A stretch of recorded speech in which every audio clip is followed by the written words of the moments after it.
Let's talk about Stephen King a little bit.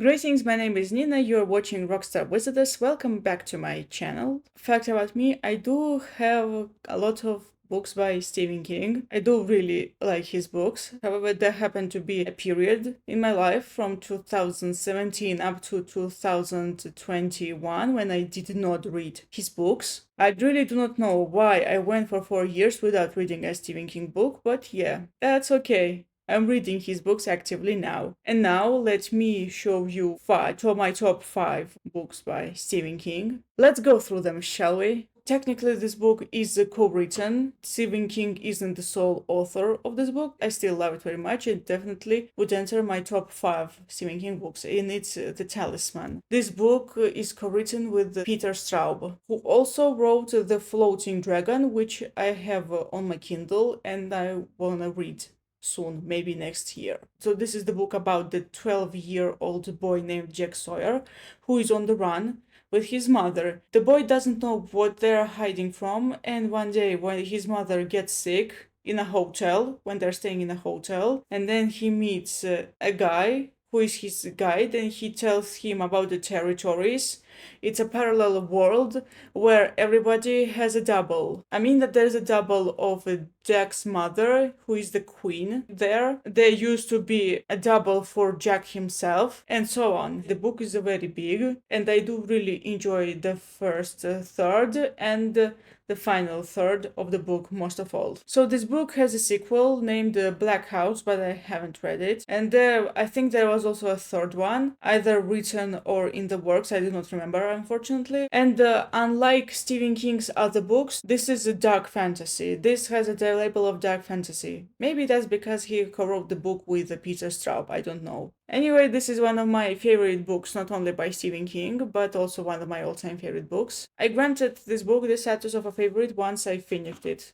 Days after I finished it, because I enjoyed it very much and I will definitely read it again. However, I hope I will have a hardcover copy of this book. So the next book is The Shining. I think those of you watching me right now have seen at least a few scenes from the Stanley Kubrick film, The Shining. Gonna be honest, the film isn't my favorite. I really did not like it that much, and I disliked it even more after I read the book, but the book itself is absolutely amazing. This book is about a guy named Jack Torrance who has anger and alcohol issues. He's a playwright who is forced to be a school teacher, and he loses his job as a school teacher because of an incident which involves his anger issues, and soon he finds a job at an overlook hotel, and he has to be in the overlook hotel while watching the hotel for 5 months. The hotel has a very specific history. The more time the Torrance family spends in the hotel, the more they uncover a dark past of the hotel. The other protagonist of this book is Danny, Jack's son,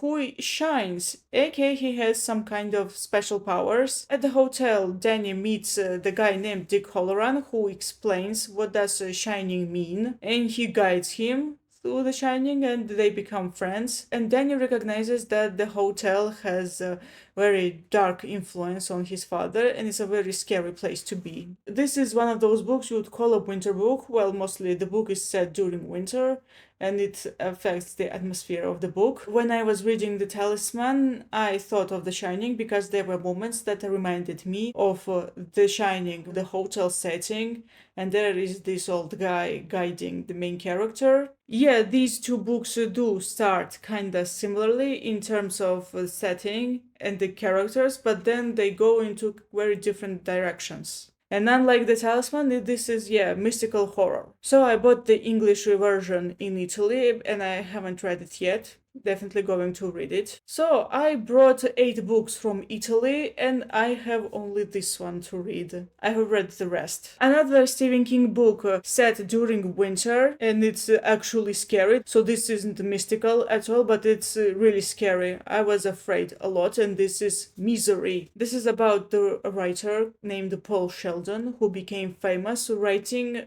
historical fiction about a woman named Misery Chastain, and in his last novel he kills Misery off, and he then decides to pursue some real writing, and he spends 2 years writing a very important novel. But then a car crash happens, and he is found by his so-called number one fan. The number one fan is a former nurse named Annie Wilkes who brings him to his house and looks after him, but the nurse is troubled. The nurse has a really dark past, and Paul Sheldon is basically her prisoner. He is living a nightmare, and the worst of all, Annie isn't satisfied with the ending of the last book about Misery, and she heavily affects Paul's writing process. Now, when I think about it, this book isn't just about a crazy woman tormenting this poor guy and who suffers at her hands, but this book is also about what it means to be a writer and a critic. This is also about a writing process, and I can definitely tell you that I was trembling while reading this book. Also, this is the first and the only book on my shelves which is annotated. However, I do not like writing in the book, so the annotation looked like this. aka I took sticky notes, I wrote everything on sticky notes. Yeah, this is definitely one of Stephen King's best novels. Definitely recommend checking it out, and also listening to Anthrax song Misery Loves Company. Next comes a collection of novellas, the only collection of novellas here, and it's different seasons. Each novella is set during a particular season. Well, the first novella is Rita Hayworth and The Shawshank Redemption, which is the basis of the infamous film The Shawshank Redemption. It's set during spring. It's about a guy named Andy Dufresne who goes to prison for murdering his wife and her lover, but whether he actually killed them, it's a questionable matter, and the story is told from the perspective of another criminal, a convict named Red, nicknamed Red. So Red, it doesn't focus on himself, but he mostly focuses on Andy. Despite being set in prison in a very dark and brutal place, this novella is full of hope. Spoiler alert, the last sentence of this novella, which is only 132 pages long, is "I hope." There is a short preface at the beginning of each novella, and this one is called Hope Springs Eternal. Next we go to Summer of Corruption, and here comes my favorite novella, Apt Pupil. This is about a young boy named Todd Bowden who discovers that his neighbor, Arthur Denker, is actually a runaway Nazi named Kurt Dusander. But instead of going to authorities, instead of telling somebody, the boy blackmails this man into telling him about his crimes. So the best part of the book, in my opinion, is that these two guys, this criminal and this intelligent young man, they are at each other's throats.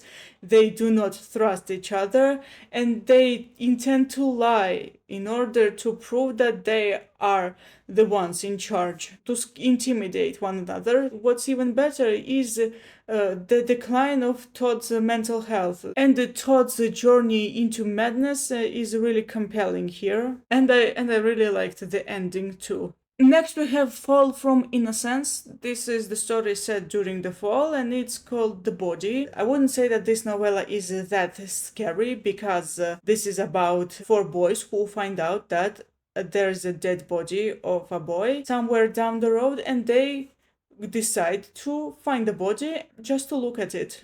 To be honest, nothing really scary happens in that novella. The boys are simply walking and walking, trying to find the body, and it's quite a straightforward novella. And the last story here is A Winter's Tale. It's the breathing method. It's about a doctor who tells about this woman who he met, who fell pregnant, and she's determined to give birth no matter what. To be honest, I think that this is the weakest novella in the book, or maybe I should give it another try to appreciate it.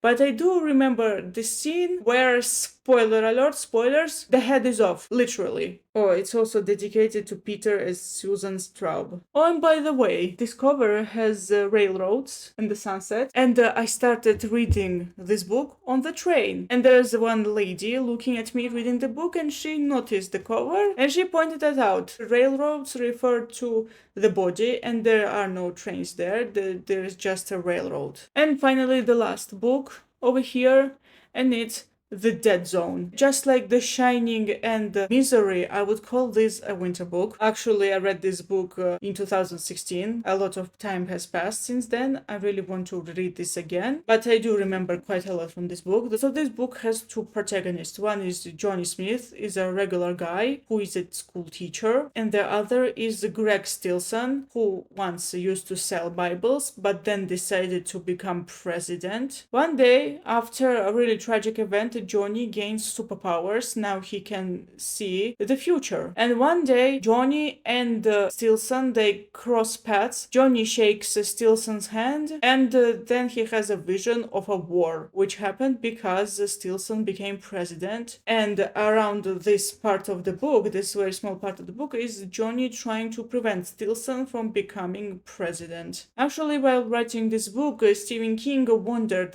can presidential assassin be right? This is the question that kept bothering King, and this is one of the reasons behind writing The Dead Zone. Sure, I read the book a long time ago, but however, in recent years it has resurfaced in my memory, and this is definitely something I really want to read again. And so these were the 5 Stephen King books that are my top 5. However, I really want to add 2 honorable mentions. On Writing, in Russian translated as How to Write Books. Yeah, the Russian title is How to Write Books, and this is the reason I bought this book in the first place. So the first half of the book is Stephen King's biography, and the second half of the book is Stephen King actually giving some compelling writing advice. If you are a writer or if you want to start writing, I recommend this book, especially the second half. Joyland. Yeah, I know a lot of Stephen King fans do not really like Joyland. They find it weak, they find it really vanilla, very uplifting, and they prefer darker King, but I do really